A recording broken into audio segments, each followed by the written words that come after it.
આજ પ્રથમ પેલા રે ગણપતિ દાદા ને સમરું, એ લડી લડી લાગુ દાદા તમને પાય દાદા મારા. ચૂંટણીના પડઘમ મિત્રો વાગી ચૂક્યા છે. આમ આદમી પાર્ટીએ ઉમેદવારો જાહેર કરી દીધા છે, કોંગ્રેસે જાહેર કરી દીધા છે, ભાજપે અડધા ફડધા જાહેર કર્યા છે, અડધા બાકી છે. બરાબર. એ જ પ્રમાણે ગુજરાતની અંદર અને ખાસ કરીને સૌરાષ્ટ્રની અંદર આમ આદમી પાર્ટીનું જોડ આ બધા લોકોને પબ્લિકોને વધારે લાગે છે. કોંગ્રેસ ખતમ થવાના આરે છે અને ભારતીય જનતા પાર્ટી સરકાર બનાવે છે. આવી બધી અભિલાષા ને વાતો માર્કેટની અંદર વહેતી હમણાં થશે. હવે ફોર્મ ભરાઈ ગયા પછી બધા કે ને ખુદના મંતવ્યો. આ પ્રમાણે હું તમને થોડુંક ડિટેલમાં જણાવું તો સુરત મહાનગરપાલિકાના આમ આદમી પાર્ટીના વોર્ડ નંબર 4ના 7 વર્ષથી કર્મનિષ્ઠ કાર્યકર્તા અને દિન રાત મહેનત કરતા રવિ કળથિયાની ટિકિટ આમ આદમી પાર્ટીએ કાપી. બરાબર. ઈ રવિ કળથિયાએ ભારતીય જનતા પાર્ટીના નેતાઓને એટલી ગાયરું દીધી હતી વાત પૂછોમાં. બરાબર. મને ગાયરું દીધી હતી. હું આમાં તો રાજનીતિ કહેવાય ભાઈ. આ એનું માઠું ન લાગવાનું, પણ એની ગરદી આવ્યો ને એટલે હું બોલું છું. બરાબર. એની ટિકિટ કાપી. આ કેના જેવું કર્યું? ભારતીય જનતા પાર્ટી. ભાજપે શું કરતું? આયાથી ઉમેદવારોને ટિકિટ દઈ દેતું ને આને કોઈ દેતું નહીં. આ સેમ પોઝિશન આમ આદમી વાળા કરે છે. જોજો આ સુરતના ટકલું મનોજ સોરઠિયાને વોર્ડ નંબર 4ની ટિકિટ આપી. રવિને કાપ્યો અને મનોજે ટિકિટ લીધી. અત્યારનો સંગઠન મંત્રી અને આવા નાટક કરીને નગરપાલિકા લડશે. હુકામે ઈસુદાનભાઈ નો કહેતા પગે લાગે તો ઉમેદવારો નથી મળતા. બરાબર. આગળ સાંભળજો તમે. બરાબર. એ જ પ્રમાણે 2021ની અંદર આમ આદમી પાર્ટીએ પારસ સોજિત્રાને, જેને કહેવાય કે પાર્ટીના પ્રાથમિક પદેથી સસ્પેન્ડ કર્યા હતા, અને ઈ સસ્પેન્ડેડ પારસ સોજિત્રાને અત્યારે આમ આદમી પાર્ટીએ બગસરાની વાઘણિયા સીટ ઉપરથી જિલ્લા પંચાયતની ટિકિટ આપી છે. જોવો છો ને આ તમે કાર્યક્રમો. આપણે કોઈ વાંધો નથી. લડો ને જીતો ને મોજ કરો ને તમે ગાયરું દઈને ભાજપમાં વહી જાઓ, મુખ્યમંત્રી થાવ, અમારી એવી માતાની પ્રાર્થના. મને પેટમાં નથી દુખતું, પબ્લિકને દુખે એટલે હું કહું છું.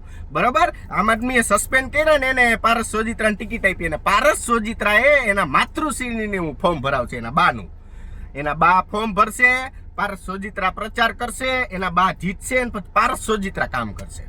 બરાબર. હા, આ તમે હજી આગળ સાંભળજો. આ બધોય રાજનીતિનો પેલો પાયો. આ ભાજપ વાળા કરતા એવું સેમ ટુ સેમ આમ આદમી વાળા કરે છે. એટલે હું તમને કહું છું, એ આમ આદમી પાર્ટીએ એક વસ્તુ મનની અંદર વિચારીને રાખવી જોઈએ અને ગુજરાતના લોકોએ પણ આને વધાવવી જોઈએ કે આમ આદમી પાર્ટીનો સૌરાષ્ટ્રની અંદર અને ગુજરાતની અંદર ઉદય કરાયો હોય ને તો ભૂપત ભાયાણીએ રાજીનામું દીધું, ભારતીય જનતા પાર્ટીમાં ગયા, ત્યાંથી આમ આદમી પાર્ટીનો ઉદય થયો. તમારી રાજનીતિનો પેલો પ્રામાણિક પાયો એ છે કે તમે ભૂપત ભાયાણીને જઈને અભિનંદન આપો. ભૂપતભાઈ, તમારા હિસાબે ભલે તમે ભાજપમાં ગયા, પણ તમારા હિસાબે આજે અમારે આમ આદમી પાર્ટી આટલી મજબૂત થઈ. આ તમારી રાજનીતિનો પહેલો પાયો હતો, પણ તમે એ કર્યું નહીં. અને ઓલા ભૂપત ભાયાણીને વ્યવસ્થિત જેટલી જોઈએ એટલી ગાયરું દીધી.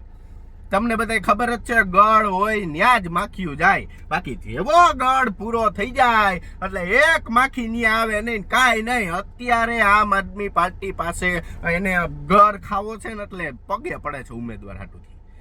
ચૂંટણી હાટુથી આમ આદમી વાળા પગે પડે છે. પોતાના જ બાપ દીકરાના, માસીના, મામાના બધા છોકરાઓને આમ આદમીને ફોર્મ ભરાવી દીધા છે. શું કામે? સત્તા લેવા હાટુથી.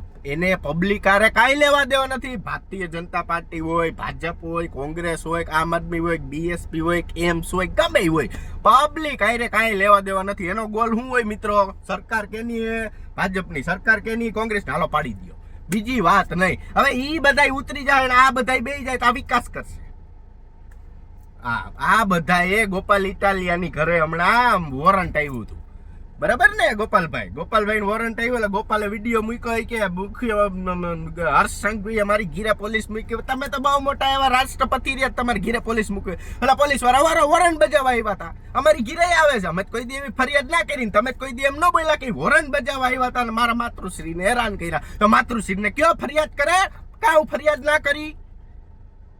આ બધાય મિત્રો આમ આદમી પાર્ટી વાળા ઓલાન આન તેન આને બધાય સત્તા લેવા હટુથી એના મમ્મીઓ પાસે ફોર્મ ભરાવ્યા, એની બાયડીઓને બજારમાં ઉતારીને ફોર્મ ભરાવ્યા, પ્રચાર કરવા નીકળે છે. એની બિચારી માને ઈ નથી ખબર રાજનીતિ હું હે, એની ઘરવાળીને ઈ નથી ખબર કે ગ્રાન્ટ ક્યાંથી આવશે, પૈસા ક્યાંથી આવશે, ક્યાં કયો રોડ બનાવવાનો, ક્યાં કી પાણીની ટાંકી નાખવાની, ઈ એનો ઘરવાળો નક્કી કરશે કે એનો દીકરો નક્કી કરશે. આમ તમે બધા ગુજરાત ને સૌરાષ્ટ્રની રાજનીતિ બદલવા નીકળ્યા છો. આ તમે તો ભાજપના નહીં બાપ છો. સમજી ગયા? તને અમને ફાયદો હું ભારતીય જનતા પાર્ટીમાં અત્યારે સહન કરી છે, તમે આવીશો, તમે ઈ જ કરવાના. અમને ફાયદો હું, પબ્લિકને હું ફાયદો? તમારી બધાની સરકાર બની જાય એટલે તમે હું ઘઉંના 3 લાખ રૂપિયા કરી દો મણના? ના કરી દે. એના બાપની તેવડ નથી, આની તેવડ નથી, આ સરકારની આની તેવડ છે, આ કરી દે આપને. અહીંયા તમે ભરમાવીને તમારા સંબંધો ન બગડતા. અને 2-3 જણા બોલીને ગયા હતા, હું તમને યાદ કરાવું કે મારી માનું ધાવણ લાગે હું ભાજપમાં જ આવતો. માનનીય હાર્દિકભાઈ પટેલ ક્યાં છે? હાર્દિકભાઈ પટેલ તો કે વિરમગામનો ધારાસભ્ય થઈને બેઠો, ને તારે મજા કમ્પ્લીટ કરે છે. અને પબ્લિક એની સભાઓમાં જાય છે, સમાજ એની સભાઓમાં જાય છે, એની સભામાં માણસો નથી ખૂટતું, એને પબ્લિકે ખોબે ધોબા ભરી મત દીધા, ધારાસભ્ય બનાવ્યો. તમે કે મેં કામ કરી હીગા? કાંઈ કરી હીગા? કાંઈ? અત્યારે શું કરે છે? ન્યાયનો સારો વિકાસ કર્યો. આપણે ખોટું ન કહેવાય, હોય કેવું પડે. ન્યાયનો વિકાસ કર્યો હે ને. તમે મેં શું કરી હીગા?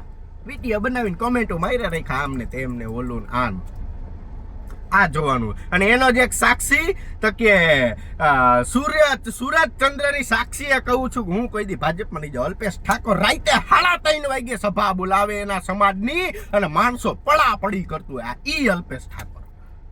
હું એને સમાજે એનું બગાડ લીધું, એને સમાજનું હું બગાડ લીધું. બોલ્યો તો કે સૂર્ય ચંદ્રની સાક્ષી કીધું ને 8 મિનિટ નવા સૂર્ય નવા ચંદ્ર ઉગી ગયા. એને ક્યાં લાગુ પડ્યું? કરે હે ને મજા મિત્રો, હે ને ધારાસભ્ય ગાંધીનગર થી ને ખોબલા ધોબલા મત દઈને જીતાડ્યો. હું તમે મેં તોડી લીધું, કાંઈ નહીં. તે પછી હમણાં રાજુ કરપડાનો વિવાદ આવ્યો ને, એટલે હું તમને કહું છું, રાજુભાઈ કરપડા જોડાણા કે મારે કદાચ ભાજપની અંદર મત દેવાનો થાય ને તો હું મારી આંગળી કાપી નાખું. લ્યો કાપો આંગળા. એલા ભાઈ, આ રાજનીતિ આમાં આમ જ હોય. હું તમને એ તો કહું, આમાં આમ જ હોય. હું તમારે સરકાર નથી પાડવી, તમે જી એમએલએ ખોટું કરતો હોય, જી સાંસદ ખોટું કરતો હોય ને એને પાડો, સરકાર આપવા પડી જાય. હું કામ ઠેક માછડે ચડવા જાઉં? થડ તો મજબૂત કરો, હાલીને કરી આ રાજનીતિ શીખવાડવા. આ તો ગુજરાતની જનતા ખાડામાં, તમને એમ છે ને આપણે બધા ખાડામાં છે, મને એમ છે કે આપણે ખાડા, મારી પર 25 કેસ છે, હું ખાડામાં જ હોય ને, તો આ ખાડામાંથી નીકળવા હાટુથી ઓલા કુવામાં પડવાનું. હું તમને પંજાબની અંદર ઝોમ્બી રખડે મિત્રો, ઝોમ્બી કેવા, એવો નશો હાલે છે, બરોબર. પંજાબની પોલીસે ખેડૂતોને મારીને ભૂત બનાવી દીધા પંજાબની અંદર. આને બાપની સરકાર શું કરી લીધું? કાંઈ એટલે ભાજપ કરે યા કરવાના. હું ઓલા એમ કે ભાજપ વાળા પોલીસનો ઉપયોગ કરે, આ હું કઈ મામેરમ મૂક દેવાના? આય કરવાના. તમે તો હતા નહીં ગયા, તમે નું સમજો મારી વાત. એટલે હનુમાન થઈને રહેવાનું. હા, ક્યાંય કાંઈ કરવાનું નહીં. માણસો જોઈને મતદાન કરજો. શું માણસો જોઈને, બાકી કોઈ નહીં. સુરતનો એક સંગઠન મંત્રી આમ આદમી પાર્ટીનો, એ કે અમે કોઈ પણ ગુંડાઓને ટિકિટ આપવામાં આવશે નહીં. હા, અને ઓલા સુરજ વાડેચા વાળો કેસ હતો ને, રાજકોટ વાળો, ઈસુદાનભાઈ કે મારી સરકાર બને એટલે પહેલી સજા અને માંગરવાને ડિસમિસ કરવામાં આવશે, આ કરવા આવશે, તે કરવામાં આવશે, ઓલું કરવું થયું. આ બધાય તમારી રાજનીતિ ચમકાવા. તમે એમ કહો ને ભાજપ વાળા રાજનીતિ ચમકાવે, કોંગ્રેસ વાળા કરે, આવડા ઈ જ છે. મારો કહેવાનો મતલબ હું આવડા ઈ જ છે.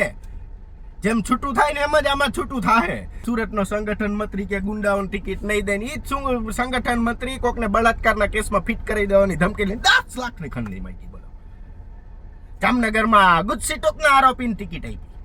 ક્યાં તમારું ગુંડાપણું? એટલે આ બધા મારો કહેવાનો ભાવ, તમને આમ આદમી પાર્ટી ચાહતી હોય તો ગિરિજીને લાડવા ખવારો, આપને કોઈ મતલબ નથી, મને કઈ લેવા દેવા જ નથી. પણ મારો કહેવાનો મતલબ શું છે, આ લોકો જી બોલે હે ની નથી કરતા. ભાજપ વાળાએ નથી કર્યું, આ નથી કરતા, તો તમે પાછા 5 વર્ષ ખાડામાં વહી જાઓ. એના કરતા આમ જોવો, હા કયો ઉમેદવાર સારો છે, હા મત દઈને ઘીરે વહી આવો. વિસાવદરનો એક ભાઈ બોલે છે કે અમારે શું લેવા દેવાય, અમારે કોઈ દી રોડ થવાનું નથી, અમારે વિકાસને નાને કઈ લેવા દેવા નથી, અમારે પ્રશ્ન પૂછે ને સરકારને કઈ લેવા, એ ખાઈ પીને રાજદૂત થાકીને મજા કરી. સમજી ગયા તમે? ગોપાલ ઇટાલિયા એક વોરન હાટું થી આ બધાને મમ્મીને બજારમાં ઉતારી દીધા. બોલો, વિચાર કરો. રાજનીતિ સત્તા મેળવવા હાટું, સત્તા મેળવીને આવડા શું કરશે? વિધાનસભા દેખાડશે, વિધાનસભા દેખાડે એમ કઈ વિકાસ થઈ ગયો દેશનો? ઓલા કરે યા કરે. મારો કહેવાનો હું આ બધા ઈ જ છે. હું આ રાજુ કરપડે ધારાસભ્ય થશે. હું મસ્તીનો અર્જુન મોઢવાડિયા જોવો, વિચારો. અર્જુન મોઢવાડિયા ક્યાં મોદીની કમિટીમાં બેસે, મોદીની. તમે હું આ આમ આદમી પાર્ટી વાળો નહીં જીતે હો. ના ના ના ના ના અહીંયા ને ઓલો કોંગ્રેસ વાળાનું હા તો ભંડેરીનું કેવું જોર છે ત્યાં નો જીતે. અને ઓલો આમ આદમી વાળો જામનગર વાળો ઓલા બિલ્ડિંગ આવતા ને જીએસટીમાં બિલિંગ કરી વ્યવસ્થિત પ્રોપર્ટી બનાવીને અત્યારે આમ આદમી પાર્ટીમાં એ તારે આવી ગયા મજા જલસા કરે લ્યો. તો તમે કે કૌભાંડીઓને ટિકિટ ન દો કાંઈ નો આ કોઈ ઈમાનદાર છે જ નહીં આ દેશમાં. હું તમે આ ઓલા કોઈ નહીં વાત થાય પૈસા સત્તા પૈસા બીજી કોઈ વાત જ નહીં. ગમે એવી સરકાર કોનાના ઝૂંપડામાંથી સરકાર લઈને આવો ને તોય તમે પબ્લિક મરવાના સમજ જો. બીજો આપણો કશો જ લેવા દેવા નથી. કાલે ભારતીય જનતા પાર્ટીના ઉમેદવારો બહાર પડી જાય, વ્યવસ્થિત ચૂંટણી જામી જાય, 11 તારીખે ફોર્મ ભરાઈ જાય, પછી એક ઉમેદવાર ભાજપનો, કોંગ્રેસનો ને આમ આદમીનો એક ઉમેદવારના આપણે વ્યવસ્થિત કાર્યક્રમો બતાવશું. બલની ગજેરાનું નવું આઈડી ફોલો કરી લેજો, જૂના ભલે બંધ કરી દીધા. આમે પેલા ઈ જ હતા, અત્યારે ઈ જ છી. જય સરદાર. મળીએ 11 તારીખ પછી.